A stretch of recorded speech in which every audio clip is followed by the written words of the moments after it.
Trump's comments on the cost of cars make you feel blank. Oh my gosh. It makes me feel depressed, confused, a little bit of anxious laughter, maybe a little bit, because I need to throw up. It seems like he's kind of taking his eye off the ball a little bit, right? This is the exact opposite of why we voted him into office. Like, if you look at every single poll, it was the economy, and more specifically, it was inflation. Mm-hmm. And there are two ways to offset inflation. One is just raw increased supply. In tandem, it's also overall economic growth. So people's real wages are increasing while the price of goods stay flat, and that reduces inflation. And this misses the mark for both of those tools in the toolkit. Mm-hmm. Let's not pretend that Americans have had an easy go of affording a car. Look, because I am like a weird, I guess, quasi-hippie and like urbanist in my personal life. California, Orange County coming I through take over the here. subway every day. Statistically speaking, like the amount of people that get to work each day in something other than their own personal vehicle, it's under 10% of the working population, right? 90+% of Americans need a car to get to work. It is not a luxury. It is not a hobby. It is a necessity. And it's the reason why gas prices are always such a salient issue in the American electorate.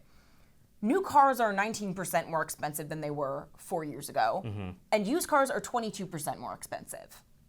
So yes, it actually does matter if we make that number even worse. People that already felt like they were drowning under the disaster that was Bidenomics, is it worth making everybody pay more so we can give, Democrat union members in Detroit a few more jobs?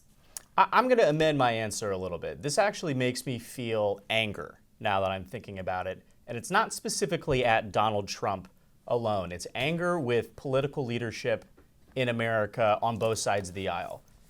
We've talked about this at length. A major failing of Joe Biden's presidency was his inability to either empathize with people's actual financial situations or message effectively about how your situation can improve if we stick to this plan, right? Donald Trump right now, when he says, I don't really care if prices go up on cars, he is not understanding what normal people, like you're saying, I'm taking the economics out of it and just going from like a normal, regular guy perspective. That sounds not only flippant, it sounds condescending. It sounds like you are better than someone who has to worry about buying a used car so you can go to your job or you can take your kids to school or anything like that. And I do think there is a sense of anger. We saw it in the Republican Party back in 2010, 2012, that led to the Tea Party, that eventually led to Donald Trump. Democrats are dealing with their own frustrations with party leadership right now, but there is an undercurrent of anger in this country from the electorate to our elected leadership. And I don't know how this ends, right? It's a little scary because no one wants to see revolution. But I kind of feel like that's where we're going to when both party continues to sell out everyday Americans, regardless of who's in the White House. And if Trump does go through with, we'll see what happens on Liberation Day, if it is as sweeping and, lacks exemptions as he claims it will be the second consecutive presidency where the president willfully defied the mandate they had entering office. Right? Joe Biden was just supposed to be normie Obama, return to normalcy, bring back dignity to the office. For 4 years. And for 4 years, and decided, I'm going to be the most revolutionary president since FDR, and also, screw you, I'm running for a second term.